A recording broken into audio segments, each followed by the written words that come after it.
आपने कभी सोचा है अगर श्री कृष्ण महाभारत में नहीं होता तो क्या होता? ना तो गीता का ज्ञान ही होता और ना ही अर्जुन कभी धनुष उठाता और ना ही कभी धर्म की जीत लिखी जाती। तो क्या दुर्योधन ही जीत जाता? क्या पांडव इतिहास के सबसे बड़े हारने वाले बन जाते? आज मैं आपको एक ऐसी अल्टरनेट टाइमलाइन एक्सपीरियंस करवाने वाला हूँ जहाँ श्री कृष्ण थे ही नहीं और महाभारत एक जीत की नहीं एक बर्बादी की कहानी के रूप में याद की जाती है। और सुनो, ये एक इमेजिनेशन ही नहीं है, ये एक पॉसिबल रियलिटी भी। तुम इस वीडियो को छोड़ नहीं पाओगे।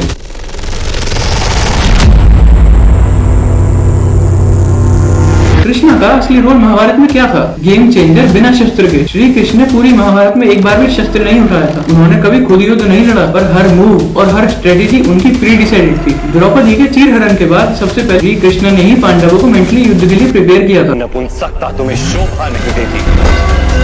युद्ध करना तुम्हारा कर्तव्य है पार्थ, शस्त्र उठाओ। अर्जुन जब बैटलफील्ड में कंफ्यूज था तो श्री कृष्ण ने ही गीता का ज्ञान दिया। चंचल मन को मनमानी न करने दो पार्थ, उसे रोको और उसे अपने आत्मा का अधीन बनाओ। तुम्हारी उलझनों का यही उपचार है। मेरी ओर देखो पार्थ, मेरी ओर देखो। कृष्ण के बिना महाभारत ऐसे है जैसे चेस के बोर्ड में किंग ही ना हो, ना तो गीता होती और ना ही कोई गाइडेंस होती। तो अर्जुन क्या करता? अर्जुन बैटलफील्ड में अपना धनुष ही त्याग देता। वो तो लड़ाई करने के मूड में ही नहीं था। और पांडव लीडरलेस हो जाते और युधिष्ठिर सिर्फ पीस का पाथ पकड़ते। भीम इमोशनल होता और नकुल सहदेव तो डायरेक्टली विक्टिम बन जाते और द्रौपदी की इंसल्ट अनपनिश्ड ही रह जाती। मूर्ख दुर्योधन,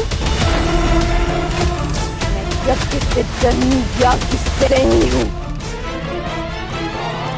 और अपनी को कभी बांधा नहीं जा सकता था।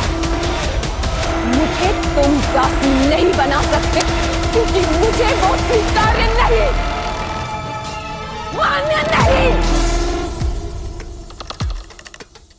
क्षत्रिय धर्म की तो धज्जियां उड़ जाती और कौरव स्पेशली दुर्योधन बिना किसी रेजिस्टेंस के सीधा हस्तिनापुर पे कब्जा जमा लेते। जब कृष्ण नहीं होते तो महाभारत का इक्वेशन टोटली अलग होता। द्रोणाचार्य और भीष्म पांडवों के लिए थोड़ा बायस रखते थे, पर अगर कृष्ण नहीं होते तो उनका कोई काम ही नहीं पड़ता। कर्ण दुर्योधन के साथ फुल पावर में होता और अर्जुन का एक भी आंसर उसके खिलाफ नहीं होता। और शकुनी की चालबाजियां बिना कृष्ण के कौन रोकता? कर्ण वर्सेस अर्जुन। अगर श्री कृष्ण होते ही नहीं तो अर्जुन उस युद्ध तक जिंदा ही नहीं बचता और अगर किसी तरह बच भी जाता तो कर्ण का विजय बिना किसी रुकावट के अर्जुन के शरीर को चीर देता। कर्ण, जिसको श्री कृष्ण ने इनडायरेक्टली बहुत बार रोका, बिना किसी रोक टोक के अपना विजय पताका घुमाता। महाभारत का सबसे लेजेंडरी युद्ध, कर्ण की जीत, अर्जुन की मौत और कृष्ण की नॉन एग्जिस्टेंस। ये एक ऐसी विक्ट्री होती जो एक विजय नहीं एक महाविनाश बन जाती। और सोचो, अगर श्री कृष्ण नहीं होते तो बर्बरीक यानी खाटू श्याम जी भी अपना महाभारत में रोल पूरा करते। बर्बरीक यानी खाटू श्याम जी ने अपनी माता को वचन दिया था कि जो हारता दिखेगा वो उसी के साथ देंगे। तो जैसे ही कौरव पहले डोमिनेट करते, खाटू श्याम जी यानी बर्बरीक पांडवों की साइड से लड़ते और फिर जैसे ही पांडव अपर हैंड लेते, बर्बरीक कौरवों की ओर से लड़ने लगते और आखिर में बर्बरीक अकेला ही सबको खत्म कर देता। और हाँ, बर्बरीक को खाटू श्याम नाम भी श्री कृष्ण ने ही दिया था। बर्बरीक को खाटू श्याम जी नाम से नहीं, एक क्रूअल वॉरियर के नाम से जाना जाता। एक ऐसा योद्धा जो हारने वाले का साथ देता। ऐसे योद्धा के लड़ने से पूरी महाभारत एक सर्कुलर ब्लडबाथ बन जाती। सब हारते, सब मरते और विजय किसी की भी नहीं होती। कृष्ण ने ही बैटलफील्ड से बर्बरीक को हटाया था क्योंकि वो समझते थे ये लड़ाई सिर्फ तलवारों की नहीं, धर्म और अधर्म की है। कृष्ण नहीं होते तो भक्ति मूवमेंट कभी स्टार्ट ही नहीं होता। अगर गीता का ज्ञान ही नहीं होता